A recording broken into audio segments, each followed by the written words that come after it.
Hello, everybody. Welcome to TUBETALK Live, which is a mix of a podcast, a live stream, a fireside chat, which is hold on. Let's do that again because we had some echo on the line. Right, let's do it one more time. The joys of live streams, right? Okay, welcome to TUBETALK Live, which is a mix of a podcast, a live stream, a fireside chat with the vidIQ crew.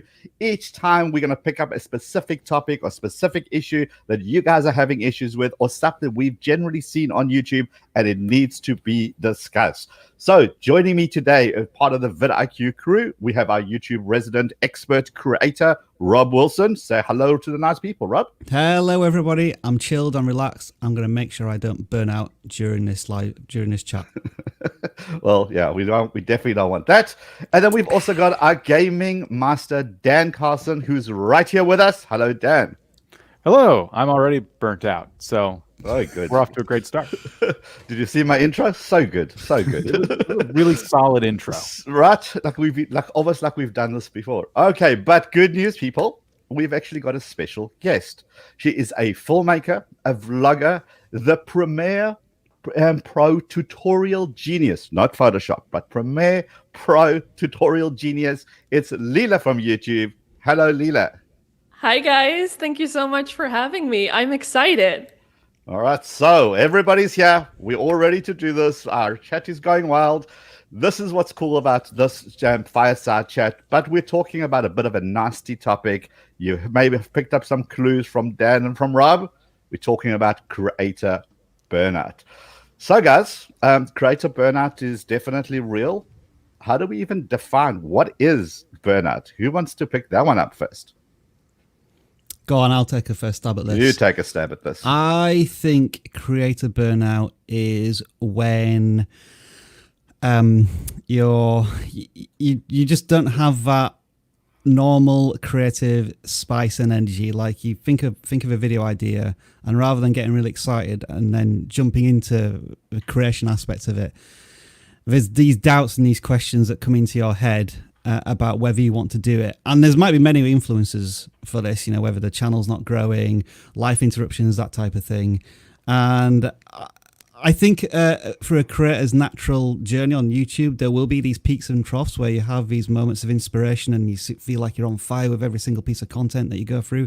And then there's other times when it doesn't matter what you do, it doesn't seem to work on the channel, or when you're making a video, you're hitting these roadblocks and obstacles, and you just seem to lose that energy, that general idea of enthusiasm, passion, and it just doesn't seem to be there.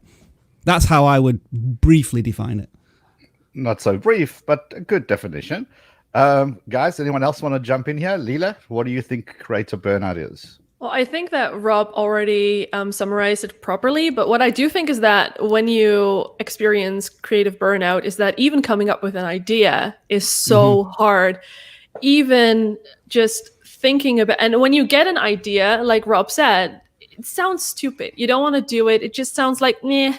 And that's basically, I think, in one word, if you want to describe creative burnout, it's meh. That's just kind of how you feel. Thanks for joining us. Meh. Meh. And then Dan, anything to add to our creator burnout, or have they covered it? With gaming, it's kind of two problems. You can get burnt out on the whole video making process, as has been explained, but you can also burn out from your topic, in my case, a game.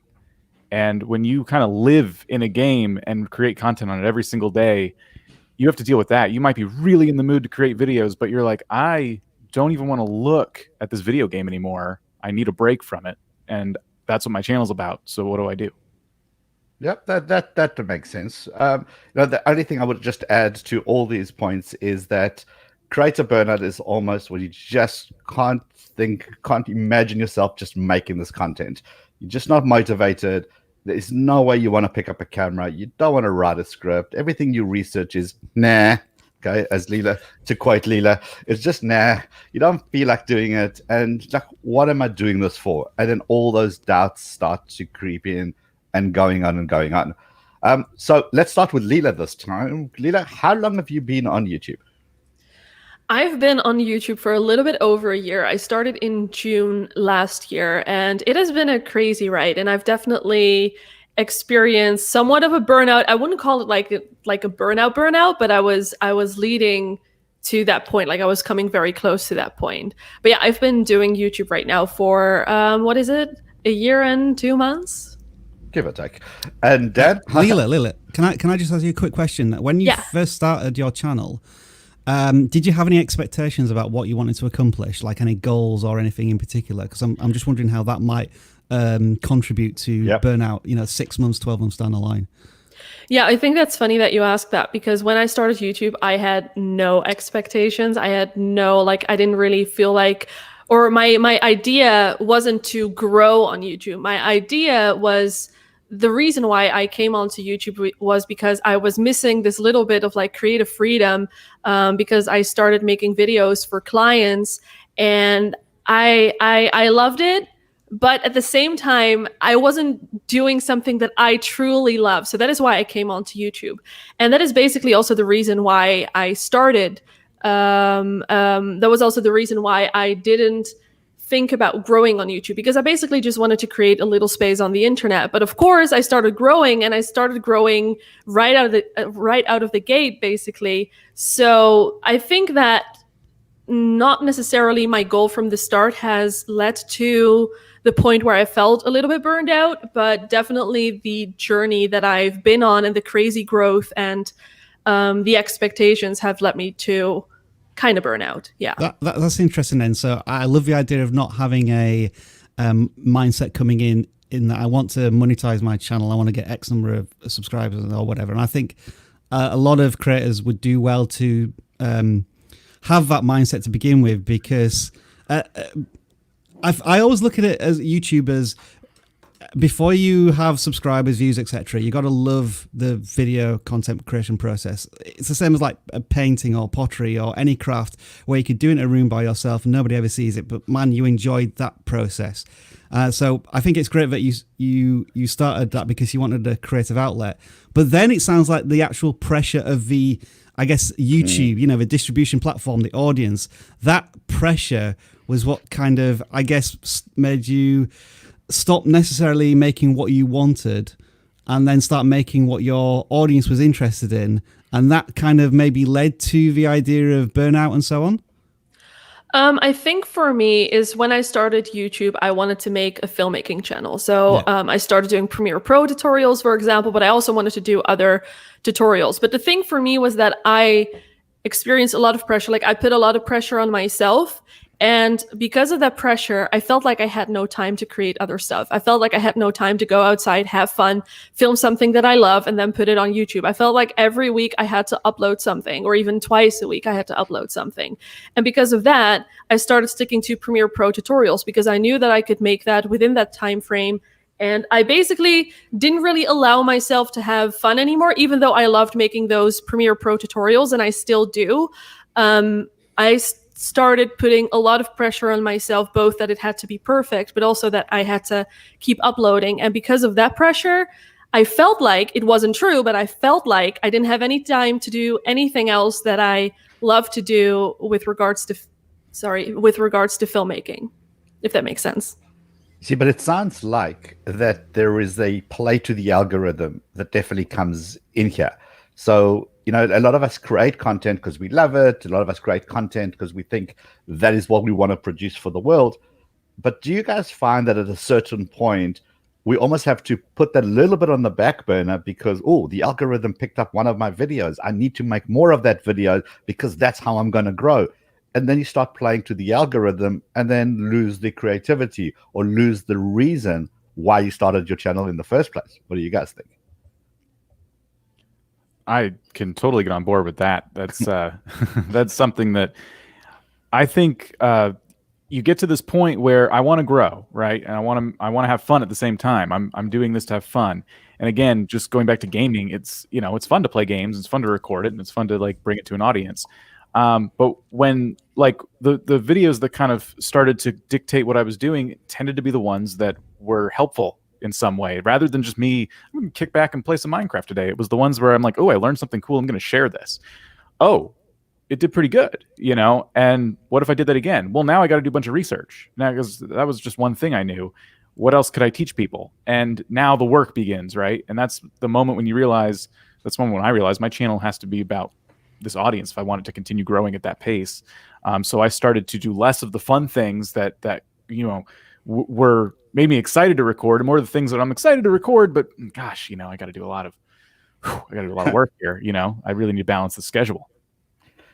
Yeah, I'm finding that a lot with a lot of creators that I work with, where they really want to go in a certain directions, but they know that when they do that video is gonna suck. They know already as they make that video, they know it's not gonna do well, but it's just one of those things that the algorithm seems to love, and therefore if they want to grow, well, they have to do that video.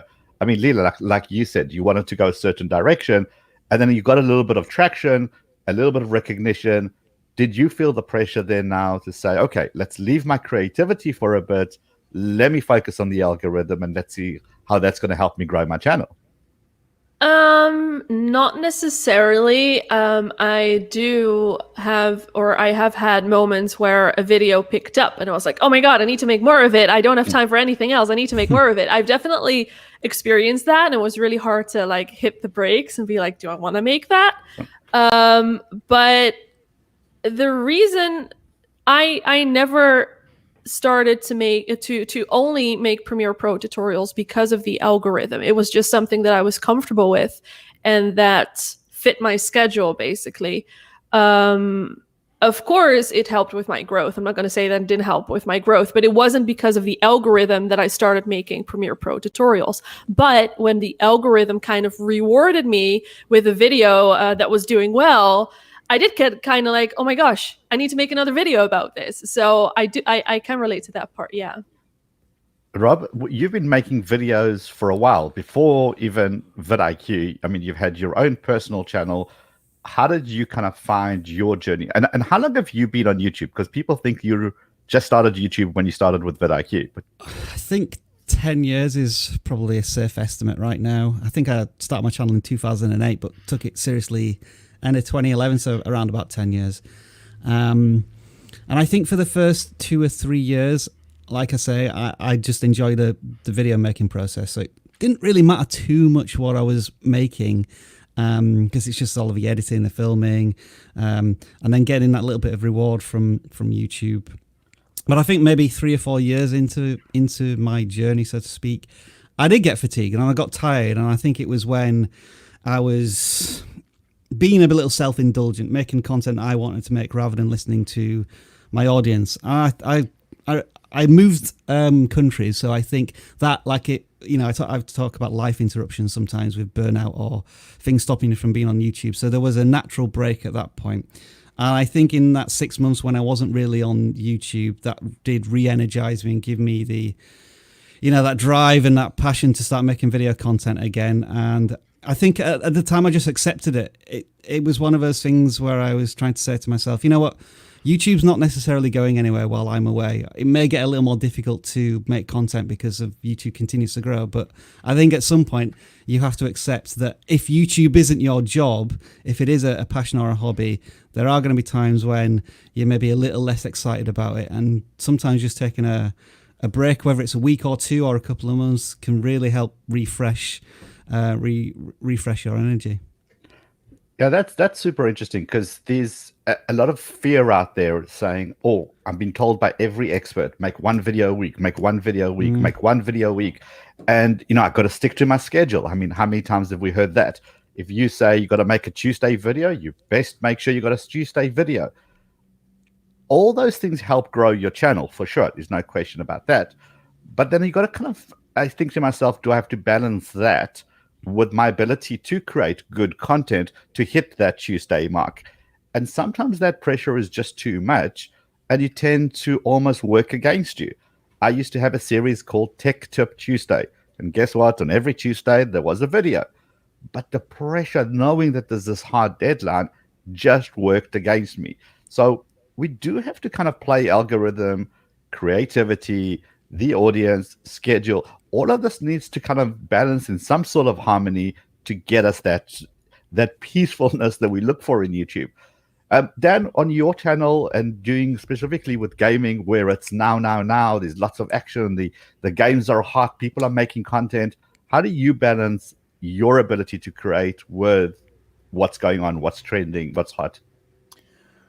The biggest thing, the biggest struggle I've always had was keeping up with those trends, because you don't know what's going to suddenly take off. And with because I usually would stick to Minecraft, and that made it easy. It's one game, but there are things within it that trend. Like out of nowhere, this new mini game will come out, and everyone's starting to play it, and you realize, oh, maybe I should do a video on that, and you kind of wish, gosh, like now I'm not getting the views that everyone else is getting at my level, if you will, people at my similar subscription range and stuff. And it's because I wasn't on top of that trend, but they all were, so that, speaking of burnout, added to the burnout too, because now off of YouTube, I'm having to, become this data scientist of not just YouTube, which I'm already like focused on, but now I got to focus on Minecraft and like what's hot, and what new thing is out that might get big. Maybe I can jump on it early and so forth. So it definitely adds a challenge, but it was one when I was not feeling burnt out, it was one that I was definitely up for. Interesting. I spoke with Josh Zimmerman a little while ago on TUBETALK. Funny enough, we did a whole podcast about burnout, and he's actually explains it in a very interesting way. He says that it gets to a point where you go into the death spiral, as he called it. You have to create a video. You're under pressure to create it. You don't know what the title's going to be. You don't know what the research is going to be. So now it puts you even under more pressure. And then your brain kind of has this fight or flight situation and reaction. And physiologically in your brain, certain things start to shut down because they're not essential for you to survive. And the first thing that goes is creativity. And what does that do? It means you can't come up with a better title. You can't come up with your next video idea. So what do? You go into even more pressure. And then it spirals and spirals and spirals until you just cannot look at a computer, cannot look at a camera, and you have to step away. So a big advice that we always like to tell people, that it's okay to walk away. Take a break. Rob, have you taken a break from YouTube at any stage besides your move? And you said you came back reinvigorated and you were ready to attack this. Did you find that actually destroyed your channel? What was the impact on that? I think at the time my channel was in a bit of a low point anyway, so there was nothing to destroy from what I can remember. But once I got back, I was doing new things and the channel started to grow at that point. I don't think I've taken any long breaks since then, other than usual maybe vacation, 1 week or two. And so one of the things I've always recommended to a creator is that they should always be publishing, and that's the important word, publishing at like 80% of their full capacity. And what I mean by that is, if you are capable of creating, let's say, 10 videos a month, then you should actually maybe only publish 8 of those, so that you've got 2 videos as backup, which might not be like time sensitive. It could be evergreen content or whatever, something that you don't need to release due to something that's happening in the world, so that when you want to take a break, you can fire out that video so that you keep your publishing momentum. But I mean, I've found that the more as I've got more into YouTube, that I've just been doing more and more work on it. But I think actually, funnily enough, this year, 2020, I have felt a little bit of, I'm not going to say burnout quite yet, but more just a build-up of fatigue, accumulated fatigue, where I've just been doing this for so long now and doing the same things that I'm starting to question whether I need to step back from the actual creation of things and invest more time in personal development, whether that be learning how to use a new editor or maybe, take some, I'll talk about this a couple of times already in the live streams, like doing some acting classes or something that's going to benefit me, so that when I take all of that to content creation, I'm a better person for it. And that change might do good for me as well. I love that, because personal development is key. And what we tend to forget is that YouTube is acting. YouTube is a whole different persona, even though it's not supposed to be. It's supposed to be you and being authentic, but you're still putting on a show for the world to see. And taking that time for yourself to learn some different skills will only benefit your channel in the long run. But another point I want to pick out on here is you've been doing YouTube for a while now, and you feel kind of the need to take a break and reinvigorate. What I want to turn to Leela, who's been doing YouTube for a year and 2 months, give or take, and already she's kind of felt that pressure at one point. And recently, Leela, you just published a video saying, okay, time out, I need to regroup. Tell us what's going on after only a year and a bit. Yeah, so basically, I think I already told a little bit about that, but yeah, my growth is it's been pretty good. I mean, I grew almost, what is it? I'm almost at 30,000 subscribers now, a little over a year. So that's great, but that adds a lot of pressure. And like I already said, I was feeling like I had to upload a video and another video and another video, and I just wasn't loving it anymore. And I should love it because I absolutely love it. I love making videos, but I just wasn't loving it anymore. And every idea it just didn't feel good. And everyone tells you have to be consistent, but that consistency is not just, it doesn't only mean being consistent on YouTube, but it also means being consistent in thumbnails and titles and everything. But I just thought, be consistent on YouTube. You have to upload or else you're going to kill your channel. But I have been taking a few weeks now, I think. I have been uploading, but basically what I did was I took all of the pressure off, and I was just going to be like, you know what? If I'm going to make a video, I'm going to make a video. If I'm going to publish, I'm going to publish. If not, I'm not. And that has done so well for my creativity that I've actually still uploaded like 4 videos in the last few weeks, which is more productive than I thought I would be. But that is because I'm, again, refinding that love for filmmaking now. So you take the pressure off yourself, essentially. Yes. That is basically what I did, because I put so much pressure on myself because there were so many more eyeballs on me, and I needed to be consistent. And especially because when a video starts getting momentum, or your channel starts getting momentum, you cannot leave. Well, I left, and I've had my best month yet. So, in terms of numbers, in terms of growth. So you definitely can leave. If I want to give someone advice, I would say that you can leave YouTube, because YouTube isn't going anywhere. You have videos that will work for you, especially if they're evergreen videos. If you do trending topics, try to do also some evergreen videos that will, keep your channel alive. If you take like 1 or 2 weeks off, or even a month off, YouTube will still be there. Okay, so here's the question for Mr. Dan, because he streams on multiple platforms. Dan, on Twitch and those kind of platforms where it's just you, there's no algorithm, people are there for you, can you afford to take a break? Well, if I was doing Twitch full time, I would say no. Definitely, that's the biggest problem I think that full-time Twitch streamers face. It's why we see people like Ninja get signing big money contracts to go somewhere else, because that represents an opportunity for them to step away, and cut down their schedule. Now their bills are being paid through another means. It's something I've looked into a little bit in terms of just what people must go through. Like for that's why I knew, for me, like early on, Twitch wasn't going to be a thing that I could make a full-time job. It's a lot of fun, and the benefit of Twitch is that there is no algorithm. Your channel won't be like pushed down in search because you decide to do a cooking stream one day when normally you do a fishing stream, right? And that's awesome. Cool. You can do whatever you want, and your audience who enjoys watching will stick around, and if they don't, they don't. On YouTube, if you do something like that, you risk, confusing everything. The algorithm gets confused. What if the fishing video takes off when you're a cooking channel? Now what? So there's benefits, but yes, if full-time Twitch streamers have to deal with that, like you're not showing up in search when you're not live because you're not there. So it always be streaming is a common mantra, and one that I've always felt kind of dangerous. That's dangerous. Like you say, a lot of people are basically, their entire livelihood depends on the fact that they're there in front of camera. And we all have good days and we all have bad days. And some days you just cannot face this. You just don't want to do this anymore.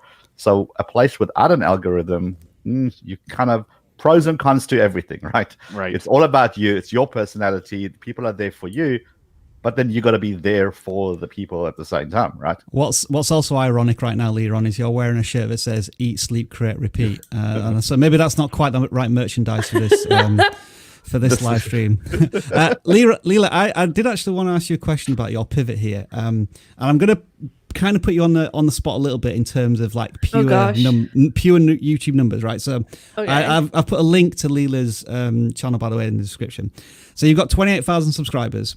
Yeah. And last month, I'm just going to read out the view counts, and these were all pretty much Premiere Pro tutorials, like where the audience knows what they're going to get from your channel. 13,000 views, 8,000 views, 3,000 views, 66,000 views. So all look to be fairly healthy. Then you did this video that you're saying changes on the way, you're going to do something different. And then these are the view counts from the following videos over the last 2 weeks. 3,000 views, 4,000 views, 1,000 views, 1,200 views. So there's a clear switch in that the audience isn't reacting as well to this current content. But I guess what I'm trying to get at here is I want to know like your response to this in terms of you've made this change because I think you need to sustain your creativity on your channel. So the question is how I respond to having lower views? Yeah, I guess what would be your response is, why have you done the change because you're getting less views now? That might be like the cynical YouTube growth style question response to that, your change. Yeah, well, I honestly, I don't really care. No, that's fine. Like, that's a good answer. I think that's the right answer. I mean, of course, I want my videos to perform well, but I also knew that my last 2 videos, which were released within 18 hours of each other because of 2 launches from brands, I knew that they were probably not going to do as well as my other videos. But I did have a lot of fun making them, and they were important for me. In terms of relationships with brands. So, you know, I mean, of course, it would be great if I get like 50,000 views on them, but I had no expectations. So that wasn't really an issue for me. Yeah, I think that's the right attitude, isn't it, to have sometimes when you can't always be just making videos because somebody wanted to learn how to use Adobe Rush in 10 minutes. It's like, I fancy doing something really creative with this microphone, and it might not get as many views on my channel, but hey, sometimes for me, for my channel, you know, I sometimes say that you should be working towards an audience maybe 70 to 80% of the time, but 20% of the time you're allowed to be indulgent and do whatever you want. And kind of, you've done a hard shift, but I don't think there's anything necessarily wrong with that. Yeah, it's like what Sarah Dietschy always says. She always says, one for me, one for them. Yeah, and I think that is a really great approach, and that is something that I will be doing as well. I don't know if it's going to be in that ratio, like one for me, one for them, but I'm definitely going to be making more videos for me as well. Yeah, but don't forget that people love you for you. So there is that as well. Yeah, you're going to have your core audience that's always going to stick with you, and they're already attached to you, and whatever you do, they're going to be watching. And then you get the peripheral audience, which is just going to come when they need something from you and then leave when it's not their topic. And that's fine. I think the big mistake that people do is they try to be all things to all people all of the time. And you simply cannot. You're always going to upset someone.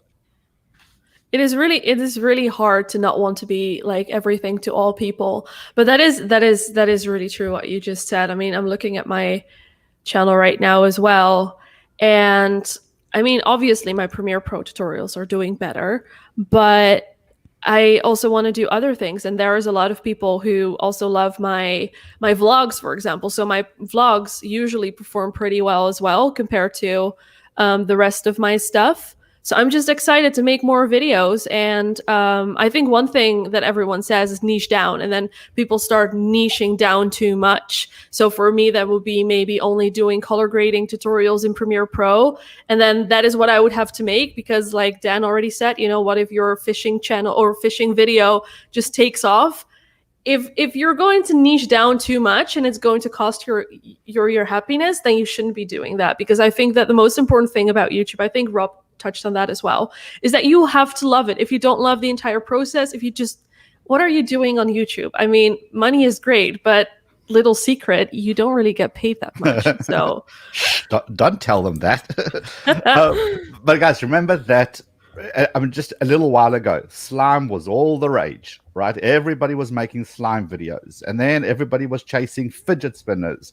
Now, they all have a time and a place, but if you're forever just chasing what's trending and what's hot, well, then you're forever going to be on this hamster wheel, because you got to wake up every morning and how do I make this? How do I make this video? What's going on? How do I get on top of that? And people have that mindset at a certain point because they want that growth. But unless you got a big team, or unless you have the ability to do this, that's going to burn you out very, very, very quickly, especially when the world changes direction. You can have the most amazing slime channel, but if it's no longer a thing anymore, now what do? Your entire channel is built around one topic. So, Leela, yeah, but niching down is great, but it's very dangerous to niche after a trending topic, and then you're kind of in a tight spot. I mean, Dan, you can speak to this as well from a gaming point of view. How many times have people said, "Oh, I just want to do Fortnite videos," or "I just want to do the 11-year-old game Minecraft. What should I do with it?" Then you're now kind of stuck in this little hole. Well, with games, it's actually the opposite that I've seen from our audience in a lot of channel audits, where and I'm like this too.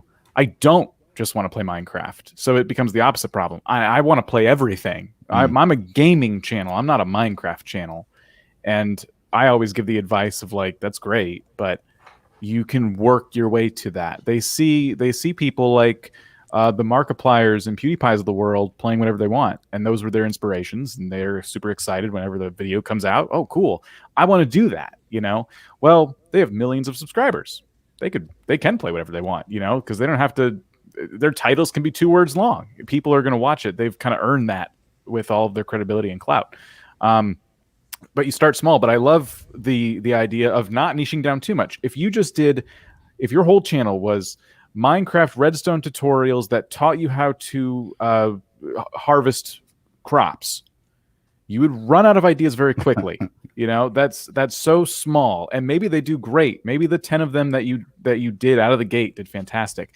But now your Minecraft automated farm channel, where does it go? And that's when you would want to niche out. You'd want to start with something like that, let it take off, let people get to know you, and then now your farms actually process animals rather than wheat and stuff. And now the next one is, I just made this cool redstone thing I thought you should check out. And then maybe eventually when you have 1,000 subscribers, things are growing, things are taking off. Today I'm just going to play Minecraft for 20 minutes. 20-minute video, just me playing Minecraft, and you can sort of broaden your scope. But what you don't want to do is play Fortnite on your Minecraft channel and have it do nothing. Or maybe you just wanted to play it that one day, it takes off, and now you're like, well, what about my Minecraft channel?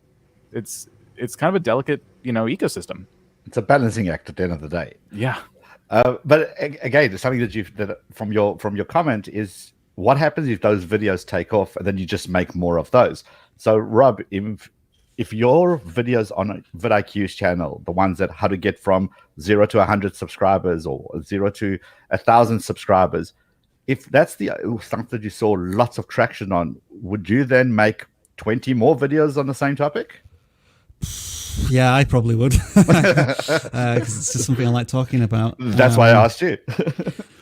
Yeah, I would. Because I think we have to be a little careful of saying don't niche down too much, because I think that's something that we almost preach every single channel audit. I think the balance in that comes between finding a niche of some area which you are an authority on, and most importantly, you're also passionate about as well. So you love talking about the topic. But I think that there has to be some discipline to stick within a niche for, like 50 videos or like a year, to build up a community who then start to fall in love with you, the person, the personality. I mean, you look at most channels and they tend to be, most successful channels, and they tend to be driven by an individual or a team of people who the audience really starts to build a connection with. I mean, I can't think of many channels off the top of my head that are just voiceover ones, except for the occasional ones like 5-Minute Crafts, but then that's like educational stuff, and that's a slightly different genre. I'm forgetting what the original question was now. It was like, what was it? Would you make the same video because it was getting you lots of traction? I think for me, yes, but what I would be starting to do when I'm in that niche is that I think you can drive a lot of people into your video content through the thumbnail and the title and the metadata, that type of thing. But I think once somebody's in your video and you've provided a value from that title and thumbnail, then you can have a bit of license to do these other things and go on maybe little adventures, whatever those be, like the storytelling element. I think that that's an under-tapped area, and it's something I probably want to work on a little bit more in my videos, whereas as opposed to just talking to the camera and giving these tips and tricks, maybe do a little bit of adventure where I go for a walk or I do something with Jasper, my dog, or something that keeps you creatively engaged in the content and maybe adds a little more entertainment to the content. Yeah, I think with all the hate that something like TikTok was getting, the one thing he did do for a lot of creators on YouTube is give you an outlet. You can go to this stupid platform, because some people hate it, but you go to this lovely platform, if you love it, and you can just get silly, get weird, do some voiceovers, get some dancing going, talk about whatever you need to. And that 15 seconds or 60-second clip actually reignited that creativity. And then when you brought that back to YouTube, you had a little bit more energy and more storytelling, and knowing that it's not just you standing in front of a camera doing a talking head video, you can talk about storytelling as well to make the audience more engaged and to really help you grow that channel. A lot of it has to do with your mindset. Am I excited to make this video? Because if you're not, it's going to come across as I'm too frustrated. I don't care what this thumbnail looks like. I don't care what this title is. I just want it up there because I've said Tuesday I'm going to deadline, so I have to do that. So quality over quantity, are we having that kind of discussion? And how does that play out as far as burnout is concerned? Leila, do you think you need to make more and more videos to get recognition from YouTube? Or are you okay to slow things down and just make better videos, but just less of them? I think you can go either way. I think it also depends on your strategy. Like if you're going for a recommended, or what is it, suggested, or browse. But for me, honestly, based on my experience and based on my data, I can slow down and make better videos and make videos that I like to make. So I don't know. I don't know. I think, like I said, it depends on the strategy, but for me personally, I would go for quality if that makes me happy. Well, happiness is kind of the important factor here, because otherwise it's just another thing you got to do. And that's the problem. I'm wondering, and then maybe kind of Dan and Rob can pick this one up. I'm wondering if it's the same advice for different size channels. So, it's all very well that you got 30,000 subscribers like Leila does. She's got lots of data. So she looks at it and say, you know what, I'm okay to take a break. Does the same rule apply for someone who's got 20 subscribers or someone who's trying to really get their YouTube channel going? Or are things kind of different depending on your level? What do you guys think? I would say definitely. I think it certainly feels that way, but people are people, So if you feel like you have 20 subscribers and there's a lot of room to grow, your videos are doing okay, but maybe you've done what a lot of people have told you to do, make daily videos, which I don't necessarily agree with. You're already risking burnout in a very early stage. I would never encourage anybody, if they're feeling that way, to just power through, because the quality of your content is going to suffer. Then the growth is going to suffer as a result. And then you're just going to get more burnt out, more depressed, more upset, whatever emotions that triggers for you, because it's just not going your way. But then you feel like, well, I got to make daily videos. I said I would. So now you're making more. And it's that death spiral you talked about. You tailspin, and eventually you throw your hands up in the air. Maybe you quit for a while, maybe you quit forever. So I think the principles need to be the same, but I do think the strategies for different sizes vary. And I also think YouTube definitely, as you can see just from this panel here of people, one size doesn't fit all. If you're a gaming channel, you're going to do one thing. If you're a channel that does premiere tutorials and filmmaking, you're going to do a totally different thing, totally different strategy. Yep, I love personal opinion. Yeah, personal opinion on this for me is I think quantity should have more of an influence on you as a smaller channel.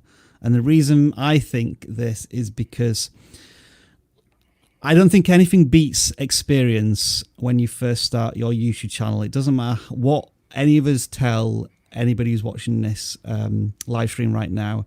If you don't continually upload content and practice all of the things that we're saying, at least I'd say 50 times.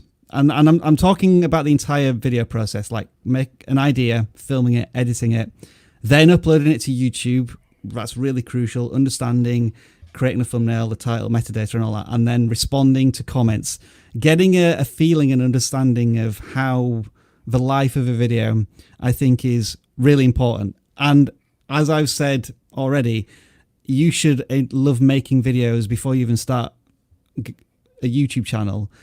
And so without the expectations of getting lots of views and subscribers, just repeating that process numerous times, I think is really valuable. So that's when I think quantity can be more important, to a point where, right, okay, I understand now, I've got 50 subscribers and I think they're reacting better to this type of content. So now I'm going to invest more time, add more quality to the content that I know works for my audience. But I completely accept that that might not be the strategy that everybody wants to do. I will add to that at the beginning, you don't have data on your channel. You're still starting out. You're still trying to find your feet. You actually may not even know what your niche is or what you want to be doing. So I do agree, Rob, that I think smaller channels need to do a lot more experimentation, which people are very scared to do, but you should be doing that. Putting out lots of videos on various topics, almost to try kind of find what you really love doing. If you wake up in the morning and say, oh, I need to do a follow-up on that video and that video, it gives you that direction, but also gives you that experience. Can I make it better? What was my thumbnail like? What was my title like? Why do people not click? I think being married too much to the analytics right at the beginning without having the skills is also a real reason for burnout. You're watching that view count go from 0 to 1 and then a day later to 2. That's going to feed onto your psyche to say, well, what am I doing this for? But you've only got one video out. Nobody knows you yet. So you've got to use those factors as well.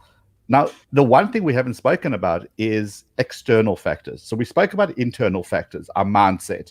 How do we approach our channels? How do we niche down or not niche down too much? How do we look at our analytics? But the one thing we haven't touched on is external, like negativity. Comments, social media, people tell you to never do this game again because you suck at it. People telling you that your reviews are terrible, your tutorials are terrible, and now you want to curl up into a little ball in the corner and cry. How do we let comments affect us in a negative way, positive way? I'd love to know, Leela, your thoughts on almost not the harassment, but more of people that just don't dig what you're doing and they're not afraid to say it.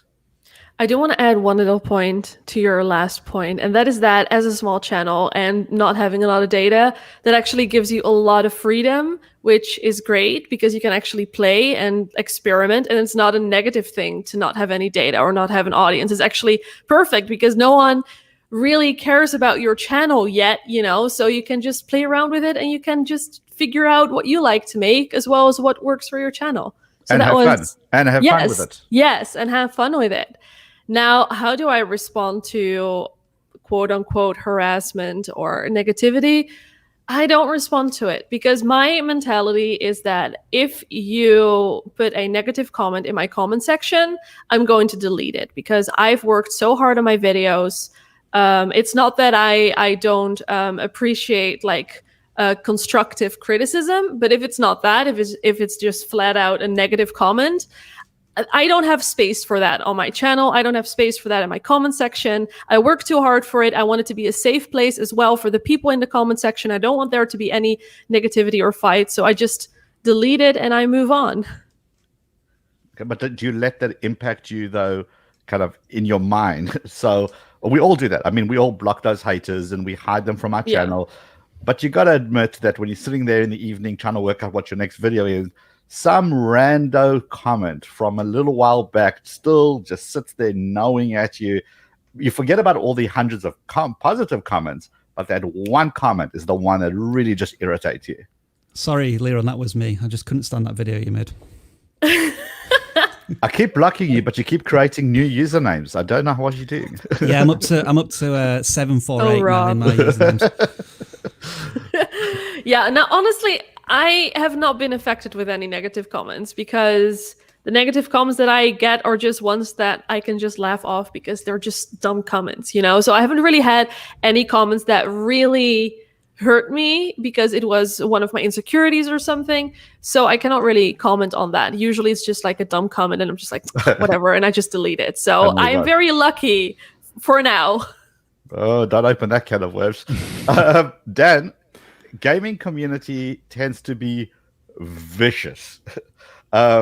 Yes, no. I know it's hard to believe. I know. I did notice a wonderful trend on my channel. Whenever I speak about kind of faster Wi-Fi, ultimately the gamers are the ones who are, oh, but I got 1 terabyte, of data. I don't understand why you're lagging. Okay. So tell us about negativity in the gaming world. Well, yeah, if you spend any time on the internet, you dared to have fun and play a game, you've probably come across somebody saying some nonsense. So do that publicly, you know. So that was my plan. I'm going to do this where people can just kind of talk at me, and I'm not going to be able to respond until after the fact. It'll be fun. It early on, and I've been playing around on YouTube for probably about 8 or 9 years now. I was a lot younger. It really impacted me. And what really made problems, it wasn't so much the outright hateful comments, which those were there. And I'd same thing, just block them. Don't respond to them. They want a response. And sometimes blocking is the response that satisfies them. That's great, but they can never do it again. So I block them. The ones that would get me the most would be the ones who would say, hey, instead of doing this, you should be doing this. And they would act like they knew better. And then what would make it worse is if even one person agreed with them. What got in my head was a lot of people must feel this way. These are just the outspoken ones. How many people are out there that feel this way that aren't speaking up? And they would impact the direction of my content. And then when I didn't enjoy myself or I didn't, it wasn't doing well, it took a little bit. It took a few of those mistakes to go, you know what, vocal minority. This is just people who are those were the folks who really got under my skin more so than the people who were just outright like toxic. And there's been plenty of them. Yeah, that's it's exactly that. It's you think to yourself, these are the brave ones that put that comment out. There's got to be thousands of other people thinking the exact same thing. What am I doing with my life? I'm clearly don't know what I'm doing. The imposter syndrome kicks in. So that's a tough one. I mean, maybe Rob, you can speak to that because you're now public facing. Well, not now. You've been public facing for quite a while. You speak at the various events. You're there on stage. It's you and a big spotlight and thousands of people watching you. And now you've got this channel to maintain, and you go into your comments and you see all these people saying, no, you're wrong.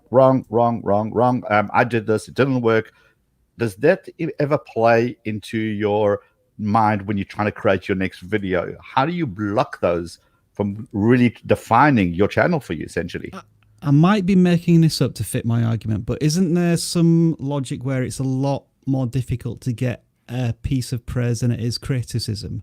Like in the business and retail world, that a lot of people will just be satisfied with a job well done and not say anything, whereas if one thing is slightly wrong, then everyone will complain about it. And I think what I'm trying to say here is that if you're looking through the comments and you're seeing that, like, for every 10 comments which are positive, saying that they enjoyed the content, etc., versus 1 or 2 negative comments, which it kind of feels that way for me, certainly on the vidIQ channel, then I think that communicates to me that I and the vidIQ team is doing a good job. And I've always had the notion of, even if it's a negative comment and a bad comment, at least you provoked that person into like a response to your comment. I think the worst thing to have a content creator is have nobody talking about your content at all. And then, yes, you do have to get into a mindset of saying, all right, you don't like what I do. That's fine. This channel's not for you. I'm not going to waste my time trying to convince you that you should watch my content. YouTube has got tens of millions of other creators. Go off and join them. I am going to focus on the positivity and the constructive comments that are coming from the people who do enjoy my content. And I think I'll also just highlight what Leela said earlier on as well, in that sometimes there are negative comments or constructive criticism. So you do need to be aware of them. Like if they are picking out something that you look back and say, yeah, you were actually right there. The lighting wasn't quite right, as Leela's been telling me just before we were live, or that, you know, you got that fact wrong. You know, you should accept where there is, you know, legitimate criticism. Yeah, I mean, just before we wrap up and go to the Q&A from my live chat here, if you're watching us on the live stream, for me, I look at it as my comments as the 70-20-10 rule. So 70% of the comments are just positive, good people, amazing, right? I have 20% of people who do good engagement. I don't agree because, and it's an intellectual conversation, and I'm very happy to have that, and I'm happy to be wrong as well. I mean, that's just the way that it works. So 70% good, 20% are not confrontational, but more argumentative in a good way, and that's perfectly fine. And then you get the 10% toxic, bottom of the barrel people who have nothing else to do with their lives, or something's really horrible in their lives, and this is the way that they express it. I would love to have a button saying, "Does your mommy know you posted it?" Just, you know, YouTube, if you're listening to this, be great to report this kid to mommy. Okay, just saying that. So it sounds very deep and personal for Leela on here. Yeah. Well, it was one of your personalities, Rob. I think that you put about. Oh, that's my mum right now. There we go. Mom's on the phone. So I think for me, I don't worry about the 10% because you're never going to win with them. I worry about the 70 or even the majority of my audience. I know who my audience is, and I make video for them. I'm not going to let the 10% stop me from doing things that I love and sharing the knowledge that I have when kind of serving my own community. So I focus on those and try as best as I possibly can to ignore all the beep beep of the nonsense from those people. So those are my final parting words. Leela, final parting words before we go to Q&A for Creator Burnout. Any tips on those? Well, first of all, you are allowed to take a break. I think that is just the most important thing, because I think that the most important thing about being on YouTube is having fun. And as soon as you don't have fun anymore, I think that you should take a step back and see, why aren't you having fun anymore? And how can you improve on that situation? And if that means that you have to take a few weeks off, take a few weeks off. And I think that about that 10% that you were talking about, something that I believe in and that I tell myself and that helps me a lot is when someone comments something it's just very negative, it's not productive, it's just like mean. I always think that hurt people. If someone like me or you is just happy and content with their life, we're just doing our thing, we would never comment something like that on a video. We would just move on. If we don't like a video, we just move on. But hurt people who just have either hurt in their lives or they're just very like unsatisfied with their life, they usually take it out on you. So I think that that would be my last thing that I want to tell people, is that if you get a very negative, mean comment, the problem is not with you or with your video. The problem is with them because they're going through something. And for me, having that empathy kind of towards those people helps me stay sane as well. Nice. I think Mike Tyson said this, which was I love this quote. It says, "Social media has made some of you way too comfortable with disrespecting people and not getting punched in the face for it." Love it. I think that's just the way we are. You just do what you want, when you want, and you think nothing can possibly happen to you. Dan, final burnout comment from you before we go to questions. I completely agree that it's okay to take a break. I've taken lots of breaks. YouTube's always kind of been a side hustle or a hobby. And what's always amazed me is you'll see a name pop up in the comments when you come back that's like, "I'm glad you're back." There's no, and I've had tons of those, and there's never any malice there. I'm glad you're back. Good video, and like Rob said, most of the time when people are like satisfied with something, they don't say anything. You can almost look at your view count, and all of the people in that view count who didn't comment probably came away with a pretty positive experience. So it's even cooler when the regulars come back. And again, it's okay to take a break. And I think YouTube is just one of the coolest things you could possibly do. Why set yourself up for failure by putting pressure on yourself constantly? So those are my parting words. And parting words from you, Mr. Wilson. Yeah, so everybody in this live stream right now, could you watch one of my videos, 100% of it, 10 times over, give it a like, positive comments, and I will never burn out if you continue to do that. On a more serious note, if you are feeling tired, burnt out, wondering why you are doing YouTube, just pause, take a step back, and ask yourself, why did I start YouTube in the first place? And hopefully you'll get the answer, which confirms why you're doing any of this in the first place. And if it takes a couple of days, if you need to do something else, whether it be walk the dog, play a game, read a book, something that just diverts you away from what YouTube can sometimes quickly turn into, which feels like another job, then do that. I think, echoing out what everybody else has said, it's okay to step away from YouTube if you need to. Okay. It's advice from everyone. Take a break. Do it for yourself. Make sure you're happy with the process. Make sure you're happy with the content that you're producing. And the happier you are, the better your channel will do. Do some self-development, like Rob said. Invest in your channel. Invest in yourself so that you can give back to your audience even more. So, and that is some great, great tips to prevent creator burnout. So we have wrapped up the first part of this live stream. Thank you, everybody, for still hanging out with us. We've been having a lot of people, lots of conversation going on in that chat. And I think we're ready for some Q&A. So if you've got some questions, what you got to do is tag at vidIQ and then ask us questions. We'll pull them on the screen and hopefully give you short answers, although I seriously doubt that's going to happen. So let's give it a bash. Anyone's got any questions for us to do with creator burnout specifically? And I have a feeling Rob has the first question. Can I just hijack the live stream for like 5 minutes? 2 minutes. Go. First of all, if people can add hashtag question on their comment as well, that would really help. But Dan, can you just put me full screen for a second? I want people to decide which looks better. So, right, just say this is light off and this is light on. Which do you prefer as my camera setup? There we are.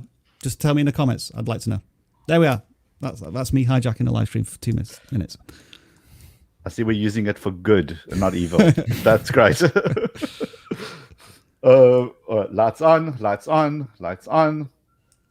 Told you so. I mean, that's what just the audience. Right, okay. It's decisions made. Then light is on. Okay. Okay. So one thing I did pick up in the comments as we were talking, people were saying that, look, as a new creator, as you're starting out on YouTube, it's very difficult to keep going, and we can all relate to that. I'm putting all this effort in. I'm seeing no growth, 0 subscribers, or very few subscribers, very few views. I'm doing everything I think is possible, but I'm just not getting anywhere. Besides watching vidIQ's channel, joining our live streams, any other tips we can quickly give someone who's in that mindset? Maybe some research tips to get going? Sorry, I've been looking for questions. Someone should take that. This is who I have to work with, people. Look, this is what I've got going on here. All right, Leela, I'm going to ask you specifically a question because everybody else is zoned out because Rob's playing with his lights again. All right, so Leela, you are starting a new channel. You're not seeing any growth. You're not seeing any movement, and it's playing on your brain a lot. You mentioned something like have fun and experiment. What can we be doing to do that? What should we be doing? Well, it's so hard for me to answer this question because I believe that when you start YouTube, you should start it for the right reasons. And the right reasons, in my opinion, is because you love it. So I understand that, you want to get views and you want to get subscribers, but if you don't get them and you get discouraged and you don't want to do it anymore, I'm just kind of like, are you on YouTube for the right reason then? Or are you just there because you want to grow? Because especially in the beginning, it's a long journey. I do think, at least from my experience, that it is a snowball effect. So as soon as you start getting a little bit of momentum, it will build on that. But getting that momentum is going to take a long time. It can take like a month, but it can also take 6 months or a year, or maybe 2 years, or maybe you're doing it for 3 years and you grow to 1,000 subscribers. And I think that, yes, it can be very discouraging, but I personally just feel like you just have to enjoy the process and not just do it for the growth. Because if you're going to do it for the growth, you're going to burn out. There's no question about that. It's so just a matter of time. Yeah, Look, honestly. and we really have seen really big creators burn out too. So it's not just the small creators; it's people that have been on there for a while with millions of subscribers, just need to get off the platform. So, Yeah. okay, cool way to kick off the questions. Dan, have you pulled something up? Yes. So our giveaway is a good method to grow. To grow your creator burnout? Well, to grow your channel. All right, if you want, I'll filter these just by burnout questions. I'll quickly answer that. It's Okay. good to get more numbers, but but to organically grow a channel, not really, because people are going to come in and enter the competition and then leave when and if they don't win. Yeah, Yeah, so the number will basically be empty. You know, you can have like 1,000 subscribers because of a giveaway, but they're not going to come back. They're just there to win something. So it's better to grow slowly and not do any giveaways and do a giveaway, get some empty numbers, and then, you know, there's nothing exciting about that, because after that you'll be disappointed when they don't come back and when you upload a new video, because you're like, but now I have 1,000 subscribers. Why aren't my numbers higher? Because those numbers are empty, Right. basically. Did you see how Leela brought it back to the topic, Rob? So it's just say. That was cold. All right, I'm going to pull out this question, and I want Leron to answer it. I knew that was going to happen. Go read out the question first. So Octorius asks, how do you suggest we overcome the demotivation when a new videos are frequently being like 9 or 10 out of 10? I assume is saying what he thinks the quality of the content is. Right. Should we rework the metadata or just try to see why it's low and then move on? All right, so I think the 9 out of 10 and the 10 out of 10 is when you launch a video and it tells you how it's doing compared to your other videos. So 10 out of 10 right, okay. means it's I thought it was meaning quality, right? Sorry. Yeah, because 10 out of 10 is great quality. You know, you're winning. Yeah. You know, at the end of the day, there's a reason. So I always say, why are new videos not performing as well? Go and look at the reasons being watch time. Go look at your retention graphs of your previous videos. Understand the videos that are performing 1 out of 10, 2, 3, 4 out of 10. Go see which videos are currently getting views. What you might find is you think the audience wants X, so you're making those videos, but you find the audience just doesn't. So therefore, it's not performing well. A big tip here is to go into your analytics, go look at your at that first screen. People just stop at the top where they see the graph, but scroll down. It will tell you which videos are currently getting you views. Change that to 90 days, not just the last 7 days, and look at 90 days data and say, okay, over the last 90 days, these 3 topics are still getting me views, even though these videos are old. I'm still getting views on those. Make more videos on those topics. And that's how you go from a video that people kind of care about to a video that people actually really care about. I think it's worth looking at the channel's cadence as well, because you can't always be making a video that is like is 1 out of 10 progressively. So like maybe you're getting these videos that are 9, like at the bottom of the list, because you've had a really good run of videos doing really well, and like your entire channel's expectation has gone up. I mean, those videos that are ranked 9 or 10 out of 10 today, they may have been ranked 2 or 3 out of 10 like 3 to 6 months ago. So I think taking into expectation the channel as well. So just remember what Rob is saying. Remember is that it compares your video to the same time frame as your previous videos.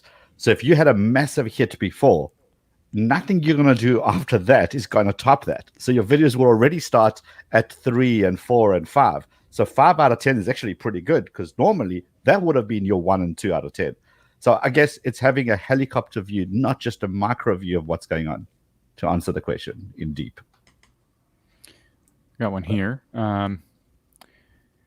Any advice or tips for new channels diving into commentary/non-commentary walkthrough channels out there? So I'm guessing you're asking if it's oversaturated in either case, right? So should I do commentary? Should I do no commentary? And I'm going to assume gaming, because I don't know a whole lot of topics where you may or may not commentate. In any case, I would definitely say commentary is always the way to go, because you know what's not oversaturated is you are the only you know, so you need to add your personality to your content whenever you get the chance. And If I want to watch solid gameplay of a new game or something, I'm going to have already seen that in the trailers, or maybe IGN did something and they're just like, look at the footage from this new game that's coming out. That'll be everything I need to know if that's what I'm looking for. And you have to compete with that, you know, so bring something to the table whenever you can. Nothing else to add. This advice, by the way, goes to every channel. It's all about you. If you're going to be you, well, nobody can be you. People can be copies of other people. So bring your personality, let that shine through, and therefore nothing's oversaturated because there's only one of you. Right. Another one here from the Gamer. Based on your experience, how much does taking a break affect a channel in a positive or negative way if you're a small channel? And we did discuss this quite a bit. Perhaps they were only just getting here. Good answer. If someone else wants to add anything. I'll start. I think it depends on the nature of a channel. If, for example, like you're an evergreen channel where you have content that falls into a nice little level of 10, 20 views per hour, and it'll continue to do that for the rest of time, then it's not going to affect the bottom line of your channel. I think there is going to be a certain impact, because if you're not out there presenting content, people will unfortunately forget about you, because there's always an alternative on YouTube. I think that's less so for the big creators who are really well established and people fall in love with them. But I think as a small channel, yeah, there's going to be an impact, but there's that balancing question again. It's like, are you going to just continue to make YouTube content because you're worried about your audience disappearing? Or are you going to take some time for yourself, you know, your mental well-being? And I think the answer should always be, obviously, make sure that you're well and fit before making some content for your audience, I would suggest. And just on that, someone like Jacksepticeye has just taken a month off his channel, if it's going on a month and a half now, because he just wants to work on other projects. He wants to step away from the camera for a bit. I don't think his channel's going to go anywhere. In fact, when he comes back, people are going to be super excited to see him. The mistake that people are going to make, though, they're going to think that, oh, well, if he could take a break, everybody can take a break for a couple of months. And you got to kind of a bit of a balancing act, depending on your audience, depending on your content. Can you afford to take that much of a break? But what you can't afford to do is get to a point where you're completely burnt out. And even if you are there on camera, it's just rubbish again and again. Just going to feed into that death spiral. So regardless of the size of your channel, you really need to take time out to understand what you want out of this. And once you work that out, then everything will flow through, positive or negative. But it is what it is. Yeah, I think mental health is the most important thing. You all nodded at the same time. You're like, yes, yes. We agree. Yeah, I was just looking at my analytics, because even though I feel like I can totally understand that when you're watching this and you have like 100 or 1,000 or 2,000 subscribers, that you feel super disconnected from all of us. I'm not aware how many subscribers Dan has, but I know that the rest of us, you know, I have 30,000 or 28,000, which feels like so much, and it is a lot when you're a small channel. So I understand that. So I was just looking at my analytics because I started a year ago. So I have, you know, I had a super tiny channel once. And I took a few breaks, or at least for a few weeks, you know, because, for example, my grandmother passed away and at like 3,000 subscribers, which is still relatively small. And I just want to say that it didn't really impact my channel, and the people that really mattered, you know, your core audience, they will still be there. So of course it depends on how long of a break you're going to take, if it's going to be a few weeks or a few months. But I think that, you know, it hasn't impacted my channel in any negative way at whatever size I was. I will take this question from Cal, one of our moderators. Is commenting on other people's videos a good idea, or will it lead to inactive subs? And I'm not exactly sure what the question is, but because I certainly don't think commenting on YouTube is going to do anything to impact your channel in a negative way. YouTube's a community. You're encouraged to comment and participate. But perhaps what you mean is, are people who are commenting trying to get you to check out their channel? Will that potentially lead to inactive subs? And I would say, yeah, that's basically a form of sub for sub. If and this is a very, you know, a big guess at the interpretation of your question. But I think that's what you're asking. And no, I don't think you should go into other people's comments and say, hey, you like this video? I did one similar to it. You should check me out. it may not lead to anything except you're going to upset this YouTuber who you're likely a fan of, and now they're just going to block you. Yeah, I blocked Rob so many times. If you are commenting on other people's videos constructively though and adding to the conversation, and like let's say you're doing it frequently, and then other commenters and viewers become familiar with you as somebody who's valuable to a channel's community, then because I don't think you're ever going to get a subscribe from a comment. The person's then going to maybe visit your channel and maybe watch one of your videos and then say, actually, I like this person's content. I think it's similar to what he's been reacting to on somebody else's channel. I think that's an excellent way. That's like getting involved in the topic space of your, of a sphere of influence on YouTube. So yeah, I encourage doing that. But yeah, just like sub for sub, check out my channel. It all falls into spam, generally speaking, anyway. So it's a waste of time. I think it depends on the motive that you have. If you want to be a valuable member of the community, or if you are leaving a valuable comment because you want people to check out your channel. Not even directly saying sub for sub, but there's definitely people that comment in other people's comment sections to get some attention, to get them to go to their channel. I personally am not a fan of that because I feel like you have to respect the creator's comment section and the community. So if you're just commenting on videos because you want to be a valuable member and you get noticed that way, totally go for it. But if you're doing that because in the back of your head you just want to get subscribers from those comments, then don't do it. Still looking for questions here. I don't know if Rob, you've seen anything. I'm kind of scrolling through. Yeah, I'm seeing some, but they're not too many that are related specifically to the topic, so I'm trying to avoid them. Yeah, we would really like to, if we could, because we do Q&As on Wednesdays with Liron. He answers a very, very broad range of questions on Wednesdays. Today, we're specifically really interested in burnout, or maybe if you have experienced any negativity, harassment, things like that. That's been the main topic of today's show. So that's why we're looking very carefully at questions today. You notice it's the people with the dark lighting who just told the entire audience off. I'm just saying. Lena and I were called to answer, but no, but that's fine. Okay. No. I'll click anything then. Let's see. No, don't do that.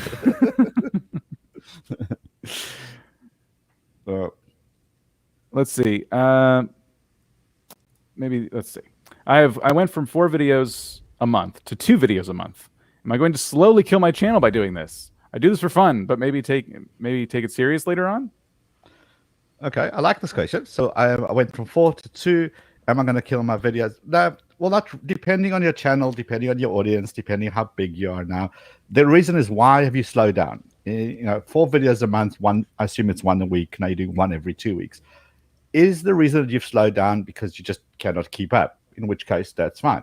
Is the reason you slow down is because maybe it takes you longer to produce a much better quality video that your audience absolutely loves? That's also fine. If you decided it's going to be, look, I'm growing just as fast by doing one video every 2 weeks versus one every video a week. Why should I put in the extra effort? Then that's so cool. So I think I would look back at your analytics, look at the time that you had before you went from 4 to 2, compare the two time periods, see what the views were like, what were the subscriber gains like. Did you notice a remarkable difference? If the answer is no, that's fine. Then your audience is very happy for you to do that. We know channels that do 1 video a month, and they continue to do it. Someone like Mark Rober, once a month. Someone like Dude Perfect, once a month. These are huge, huge channels. People are willing to wait for that because the quality is just going to be absolutely amazing and impactful, and we just cannot wait. Not everybody's in the same boat. So I'll be very cautious before giving you a blank statement. So yeah, absolutely cool. Just do that. Go look at your data, look at your analytics, and then make decisions based on that. All right, that was me. I have nothing to add to that if you guys want to move on to the next one. Go. Artist Haven, thank you for being here, by the way, helping us out. How do you deal with the trolls on the live streams? Do you get quippy or just flat out ignore them? So what we do is we bring on board the best moderators on the earth who look after these things for us. Oh, sorry, hang on. The artist heaven is one of us. Oh, right, sorry. Should she know the answer to this question? It's like so the answer is cheap free labor. Oh, sorry, I didn't mean to say that. Okay, I regret taking this question. I'm so sorry. All right, but let's make it more general. How do people deal with live stream hates? Should you just ignore them, or should you actually deal with them? Personally, as someone who live streams quite a bit, I do my best to give zero reaction. That's been my strategy for a while, because I have moderators that will take care of it. I know that. And even if I don't, like if I'm playing a game and doing a gaming stream, I will literally tab out of the game, keep saying whatever it was I was saying to the best of my ability, and just on the other screen hit block and go back to it. They're not really ruining my experience. I'm kind of grizzled and old at this point, so it doesn't really get to me under my skin. But it's ruining the experience for everybody else, and there's no point in addressing it in my book. Yeah, I mean, I do this on my Wednesday webinars where I hate the spam. If someone thinks it's boring, I normally make a big announcement right at the beginning that you can leave. I'm sure there are a lot of kitty videos out there that you can more to your intellect. Off you go. It's not because of me. I couldn't care. I mean, I basically ignore them. But I don't want other people who are investing time in here to just see this badgering all the time, continuously. So I see that the more attention you give these people, that's what they're looking for. And they always have a comeback regardless of what you say. They don't want to be helped. They don't want to be right. They just want to be noticed. And as soon as you notice them, that's what fuels them for more. Alrighty. I don't really have anything to add to that, so. I will go up to this question then. How to retain audience or get them interested to watch our videos in order to get subscribers. So how to retain your audience. Like, what's kind of interesting is this person's channel is called Yet Another Top 5. So if you were doing top 5 lists on a bunch of topics that every single week it could completely change. Here's the top 5 games. Here's the top 5 video editing softwares. Here's the top 5 fishing boats. You won't retain anybody because you're giving top 5s on all these different categories. This is where niching down kind of comes into play. Hopefully I'm interpreting this question properly. Yeah, it sounds like you. Yeah. It's almost like you've done this before, Dan. Yes. Let's see. We did talk about this quite a bit in the show, so make sure you go back and watch when it's up on YouTube. But have you ever done a negative video? Oh, no, I read the question wrong. Okay. Have you done a negative video, and how did it affect you? Did it help curb the hate you sometimes get? So I'm guessing you mean, like, did we do a video that was like negative from our perspective out to the audience? Or it could be one of those that, celebrities are doing this now, reading out all these mean comments, or say, hey, I've got these tweets or I've got these comments on my videos and I'm going to read them out, and they just react to people being just horrible, essentially.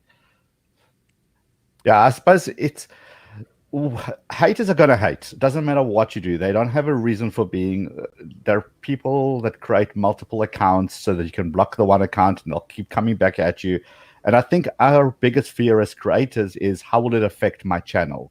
So if I block someone or I reply to someone and they didn't like my reply, will they go and thumbs down every one of my videos? And now what's going to happen is YouTube's going to think my channel's terrible. YouTube doesn't work that way. YouTube understands a viewer, understands intention. Those haters, all that's going to mean, if they thumb down your videos, YouTube is just not going to serve them your content because they've told YouTube they don't want to see it. In which case, perfect. So how does negativity impact your channel?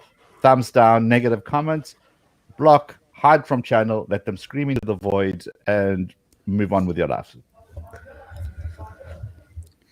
Torius was just saying here that the way he responds to hate comments is 99% of the time he sort of does like the opposite approach and just gives them positivity, and then they seem to apologize for their hateful comments. So maybe that's one potential way of doing it. I've actually had some experience where people have said something pretty like they're arguing, but they're just at that line where you're about to ban them. And I've actually responded, and a lot of times the response I get back from them is like, more apologetic, and they've kind of like come down a little bit. Maybe a day has passed, maybe they're feeling okay. So there are certain comments that sometimes you feel like this person's agitated, like bad, maybe I should get rid of them, but maybe benefit of the doubt, I'm just going to answer this best I can. I've gotten actually a lot of good response from that. I agree. I've had the same, where someone's been really just irritated, all in caps, and it didn't work for them or whatever it was. And I'm kind of, okay, well, sorry, maybe try this. And they come back and they go, oh, sorry, I lost my call, blah, blah, blah. So yeah, there is that. Another interesting take here as well from UV Blacklights, who I think we answered a question just a little earlier. If you have haters, it means you're a pretty big audience. And I kind of agree with that, in a sense that if you do have haters, then you have people who actually, care about your content in some way. And I always feel it's better to have some sort of emotional reaction than none at all, that you're almost like publishing content into a void and nobody's listening to it or paying attention to it.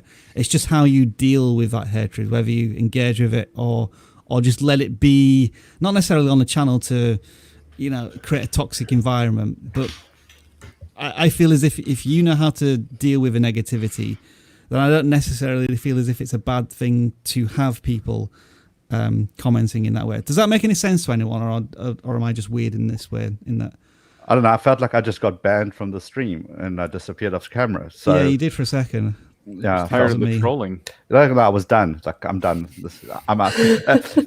But your point is right. Is that the bigger you are, the more targets you have on your back, and people love to hate, and the drama train is always there, ready to go. Especially on social media, like something like Twitter, people love to get involved in stuff they have no business getting involved in. So the bigger you are, the more of a brand name you are, the more of a recognized name you are, just those haters are going to come at you. Especially if there's another creator who they love more than you. Look at PewDiePie versus T-Series. That whole thing was just 1-for-1, and that's all it was. So, question. If we were done with that last one. Yes. Okay. At what subscriber count is a good idea to start streaming? Is it pointless to stream with less than 5 viewers? Is it pointless to stream when you have less than 5 years? Well, it's never pointless to stream because you're always learning. And when you're streaming to no audience, it's the best opportunity to understand the tech, to make sure you're clicking the right buttons, to see what your refresh rate's going to be. Can you handle a million things that are going on around you? We've got multiple screens, multiple buttons to push. You don't want to make that when you've got thousands of people watching your every move. So I love the fact that new channels, the biggest fear of a channel is no one's going to show up. That's good.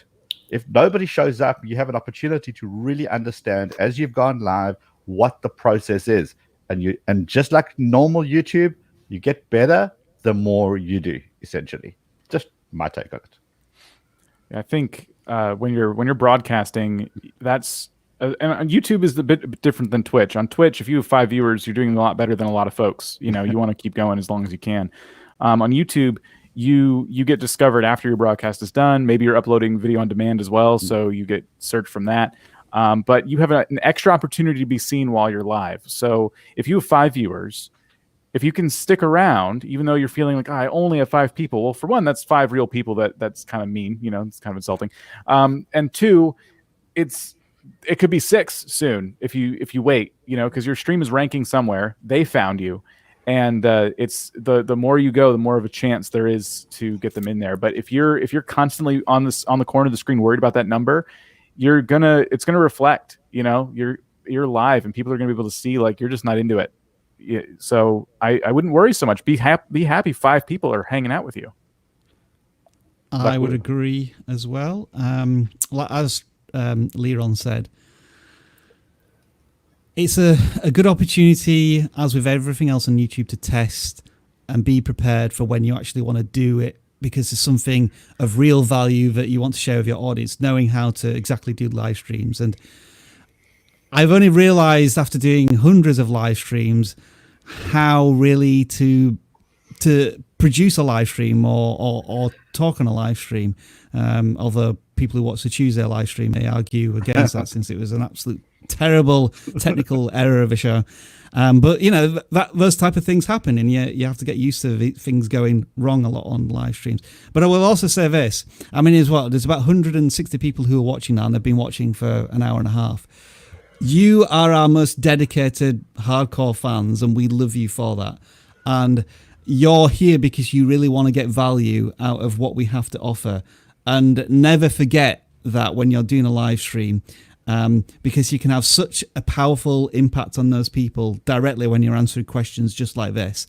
And I think Travis has proven that when you cultivate a community and they're really invested in you, they'll really invest back into you, and like whether that is super chats or like or memberships or something. I know I'm talking a little bit about money here, but ultimately, eventually, you want to try and make your YouTube channel sustainable, and you can find out very early on just how much people love your content and want to have conversations with you. And so definitely worth testing. I think maybe if you're getting, let's say, less than 10 concurrent viewers, it might not be worth your time at that point, because sometimes live streams take a long time to set up. But then maybe when you've got to 1,000 subscribers, or like let's say you hit 100 subscribers, that may be your first opportunity to do live streams. Then when you hit 500, try it again, or when you hit 1,000, try it again, because you've got to get the right balancing point where you think, yeah, this is worth doing, whether it's 10 people watching, 20 people watching, or so on. Well, I must say, I haven't done live stream on my personal channel still. I just don't feel that there is a value to a show that happens to be in a live stream kind of format. But Leela, you just done a live stream on your channel. Yeah, I did. It was a lot of fun, actually. It was my second live stream ever, so that was so that is why I can also agree that it's good if you don't have an audience and you just start live streaming and testing things out. Because for me, when I started live streaming like I did a few weeks ago, I was kind of like, oh my gosh, what if something goes wrong? I don't know how this works. Well, that's a cat. And things like that happen. Yeah, so it's good that you have, and that's also something that I said.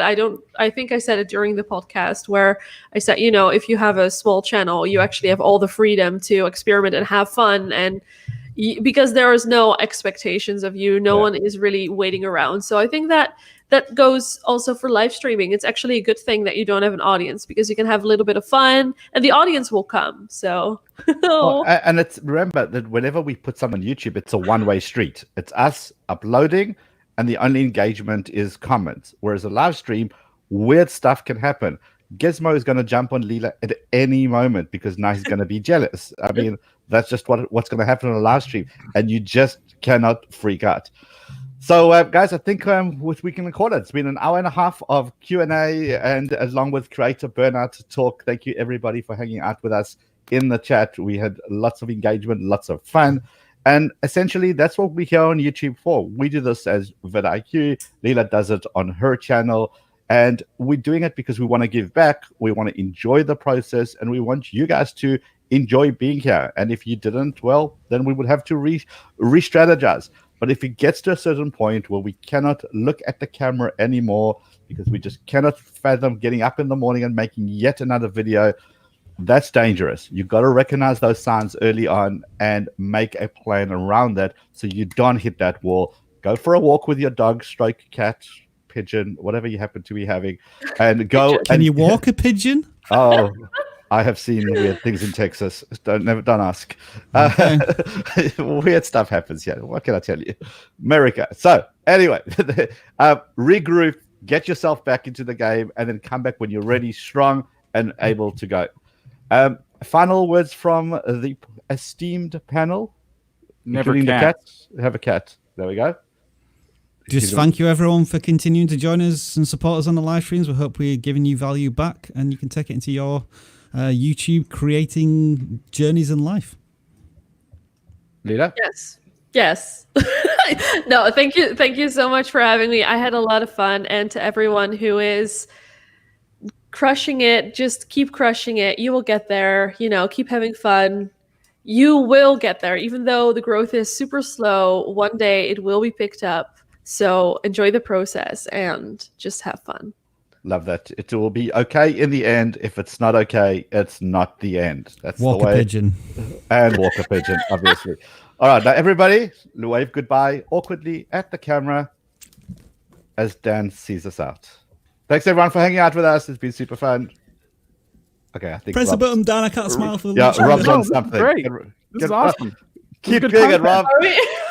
It's payback What time. time? Retention. What?